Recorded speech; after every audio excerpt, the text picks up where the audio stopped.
نستغفره ونؤمن به ونتوكل عليه ونعوذ بالله من شرور أنفسنا ومن سيئات أعمالنا من يهده الله فلا مضل له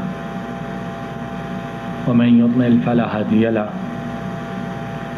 وأشهد أن لا إله إلا الله وحده لا شريك له وأشهد أن محمدًا عبده ورسوله صلى الله عليه وسلم أما بعد فإن خير الحديث كتاب الله وخير الهدي هدي محمد صلى الله عليه وسلم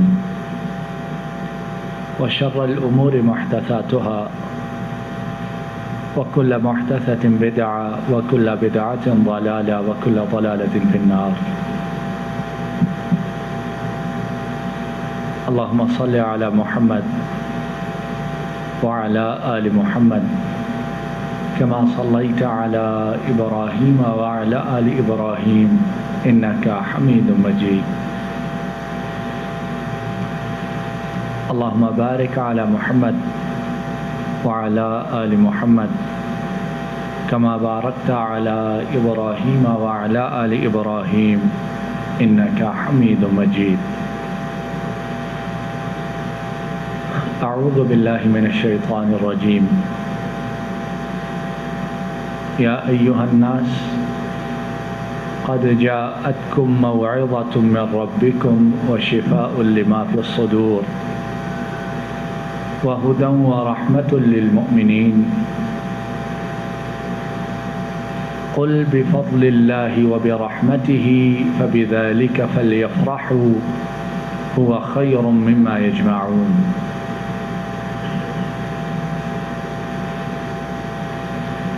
اے لوگو، تمہارے رب کی طرف سے نصیحت آ چکی ہے، اور وہ نصیحت جو ہے سینوں میں جتنی بیماریاں ہیں ان کی شفا ہے. وَهُدًى وَرَحْمَةً، اور وہ ہدایت ہے اور رحمت ہے مومنوں کے لیے. کہہ دیجئے کہ اللہ کے فضل کے ساتھ اور اس کی رحمت کے ساتھ خوش ہو جاؤ.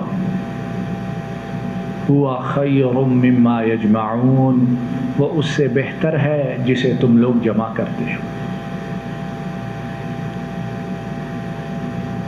یہاں اللہ رب العالمین نے یہ صفات، یہ خوبیاں اور یہ خوشی کا حکم اس قرآن کریم کے متعلق دیا ہے کہ اس کتاب حکیم میں، اس صحیفہ آسمانی میں، اس فرقان حمید میں اللہ نے دنیا اور آخرت کی بے شمار اچھائیوں کو رکھ چھوڑا ہے کہ یہ کتاب دنیا میں بھی کامیابی ہی کامیابی، اور اس پر عمل کرنے والے کے لیے آخرت میں بھی اللہ کے فضل سے کامیابی اور اپنی مراد کو پانا ہے. لیکن یہ ہے کہ ہم نے اول تو اس کتاب کو سمجھا ہی نہیں، اور سمجھنے سے پہلے یہ ہے کہ ہم لوگوں نے اس کتاب کے ساتھ تعلق کو قائم ہی نہیں کیا. اس کتاب کو اپنے دل میں، اپنے دماغ میں، اور پھر اپنی عملی زندگی میں ہم نے وہ حیثیت ہی نہیں دی ہے کہ جو اصل میں اس کتاب کی حیثیت، حقیقت اور منزلت ہے. پڑھنا، تلاوت کرنا، اس کو سمجھنا، اس کے لیے ہم لوگوں کو وقت ہی نہیں ملتا ہے. اور اگر اللہ رب العالمین توفیق عطا فرما دیں کچھ پڑھنے کی، سمجھنے کی، تو افسوس یہ ہے کہ عمل کے میدان میں ہم بہت پیچھے رہ جاتے ہیں.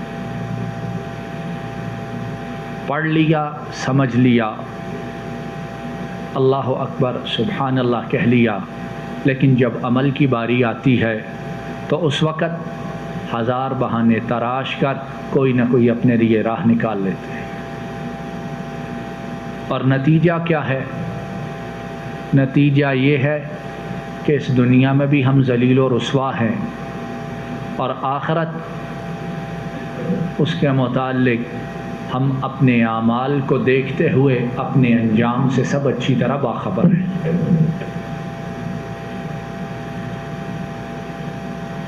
یہ کتاب جو ہے، اس کے اندر جو کچھ ہے وہ میرے اور آپ کے لیے اور ساری انسانیت کے لیے، انسانوں کے لیے اور جنوں کے لیے بھی، دونوں کے لیے۔ اس کتاب کا جو مخاطب ہے وہ انسان ہے اور جن ہے، اور جو خطاب کرنے والی ذات ہے وہ اللہ رب العالمین کی ہے۔ اگر اس بات کو اچھی طرح ہم سن کر ذہن میں بٹھا لیں، پتہ تو ہے سب کو کہ نازل کرنے والے اللہ رب العالمین ہیں اور نازل ہمارے لیے کی گئی ہے، لیکن اس بات کو ہم نے دل و دماغ میں بٹھایا نہیں، دل و دماغ میں پیوست نہیں کیا۔ اگر کر دے، اور مطلب یہ کہ اس بات کی، اس کتاب کی عظمت کو، حقیقت کو سمجھ جائے، تو کوشش کرے دن رات اس کتاب کے ساتھ جڑے رہیں۔ کوئی بڑا آدمی کسی چھوٹے آدمی کو چٹھی لکھے، لیٹر لکھے، اسے کوئی پیغام بھیجے لکھ کر، وہ اسے پڑھے، تو اس پڑھنے کو وہ اپنے لیے شرف اور عزت کا باعث سمجھتا ہے کہ نہیں سمجھتا ہے؟ ہم یہاں جو اکثر لوگ ہیں وہ ملازمت کرنے والے، جاب کرنے والے، کمپنیز میں کام کرنے والے، وہ بات کو اچھی طرح سمجھ سکتے ہیں۔ اگر کسی کا کوئی بڑا باس، مدیر، مینیجنگ ڈائریکٹر، یہ وہ اسے چٹھی لکھے، خط لکھے، لیٹر لکھے، اس کے نام پر کوئی پیغام بھیجے لکھ کر، اور اس میں اس کے لیے ہدایات ہوں، اس کے لیے بشارتیں ہوں، اس کے لیے بونسز، ان کے حصول کا مواقع ہوں، اس کی ترقی کے راستے بتائے گئے ہوں، تو جب وہ اس کا خط، اس کی چٹھی، اس کا پیغام پڑھے گا تو کتنا خوش ہوگا، اور کوشش کرے گا کہ اس کو پڑھتا رہے، جیب میں ڈالی رکھے گا، خود بھی پڑھے گا، کو ملنے والا، جاننے والا دوست احباب میں سے اسے بھی نکال کے دکھائے گا کہ مجھے دیکھو یہ آیا ہے، میں یہ کروں گا یہ ملے گا، یہ کروں گا یہ ملے گا۔ اور حالانکہ پتہ نہیں کہ جو لکھنے والا ہے، جس نے سب کچھ یہ لکھا ہے، جو وعدے کیے ہیں، جو اس نے اس میں خوشخبریاں سنائی ہیں، ان کو پورا بھی کرے گا کہ نہیں؟ اور اگر کرے گا بھی تو معلوم نہیں کہ اس وقت وہ زندہ بھی ہوگا کہ نہیں۔ لیکن انسان ایسا ہے کہ اس چیز کو سنبھال کے رکھتا، سینے سے لگا کے رکھتا ہے۔ لیکن ہماری محرومی، بدقسمتی یہ ہے کہ یہ قرآن کریم جو سچا ہے، اس کا ایک ایک حرف سچا ہے، اس کو نازل کرنے والا وہ اصدق القائلین ہے، احسن القائلین ہے، اور جو لے کر آیا جبریل امین، وہ فرشتوں میں سب سے بہتر ہے، اور جس کی زبان سے دنیا والوں نے سنا، اس جیسی زبان مخلوق میں کسی کی نہیں۔ لیکن ہمیں کیا ہے کہ ہم اس کتاب کو نہ پڑھتے ہیں، نہ سمجھتے ہیں، نہ عمل کرتے ہیں، اور نہ اس سے وہ تعلق جوڑتے ہیں جو ایک مسلمان مومن حقیقی کا اس کتاب سے تعلق ہونا چاہیے۔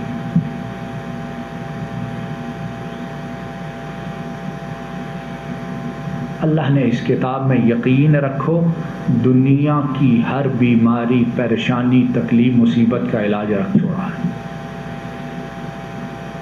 دنیا و آخرت کی کامیابیاں اللہ نے اس کتاب کے اندر سمیٹ کر بیان کر دی، اور انہی چیزوں کے لیے ہم پیدا ہونے سے لے کر مرنے تک محنت کوشش کرتے ہیں۔ ہم لوگ وہ ہیں جو سراب کے پیچھے بھاگتے ہیں، لیکن جہاں حقیقی پانی ہے اس طرف آتے نہیں۔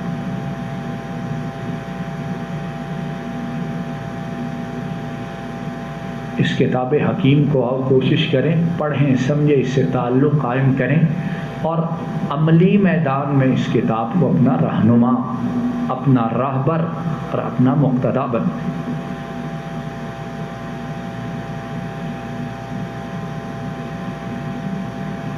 قرآن کریم جو ہے یہ ہر وقت پڑھنے کے لیے، اور اس میں جو آیات ہیں وہ دن رات میں آدمی کسی وقت بھی پڑھ سکتا، تلاوت کر سکتا، ان کو سمجھا سکتا ہے۔ لیکن قرآن کریم میں کچھ صورتیں، کچھ مقامات ایسے ہیں کہ جن کا مخصوص ایام میں پڑھنا، ان کی تلاوت کرنا نبی کریم صلی اللہ علیہ وسلم سے ثابت ہے، اور ان صورتوں کی، ان مقامات کی ان خاص دنوں میں تلاوت کرنا، اس کے خاص فوائد اور اس میں خاص حکمتیں ہیں۔ کچھ نبی کریم صلی اللہ علیہ وسلم نے ہمیں بتلا دی ہے، لیکن اس کے علاوہ بھی ایسی ہوں گی جنہیں اللہ کے سوا اور کوئی نہیں جانتا ہے۔ انہی مقامات، انہی صورتوں میں سے ایک سورہ کہف ہے، سورۃ الکہف۔ اور الکہف کیا ہوتا ہے عربی میں؟ بولیے کیا ہوتا ہے؟ کیوں جی کیا ہوتا ہے؟ غار، کیو جسے کہتے ہیں۔ یہ جو سورہ ہے اس کی خاص فضیلت ہے، اس کا خاص مقام و مرتبہ ہے، اور پھر اس سورہ کے اندر جو ارشادات ربانی ہیں اور جو واقعات ہیں وہ اپنے اندر ایک خاص درس، ایک خاص عبرت اور ایک خاص سبق رکھتے ہیں۔ تو آئیے سنت نبی صلی اللہ علیہ وسلم، اس کی روشنی میں اس سورت کے متعلق کچھ جاننے کی کوشش کی۔ سورہ کہف جو ہے 15ویں پارے کی دوسری سورت، اور اس کا کچھ حصہ 16ویں پارے میں بھی ہے۔ نبی کریم صلی اللہ علیہ وسلم آپ نے اس سورہ کو جمعہ کے دن تلاوت کرنے کی اپنی امت کو خاص ترغیب دی ہے۔ جمعہ کے دن اس سورت کا تلاوت کرنا نبی کریم صلی اللہ علیہ وسلم آپ نے خاص طور پر امت کو اس کی ہدایت کی ہے۔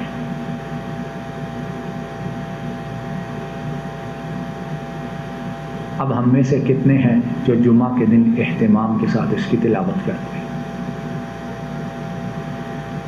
اور یہ ہماری بہت بڑی بھول ہے کہ ہم سمجھتے ہیں کہ جو دین ہے، جو قرآن ہے، اس میں صرف آخرت ہی کا فائدہ ہے، دنیا کے لیے کچھ نہیں رکھا۔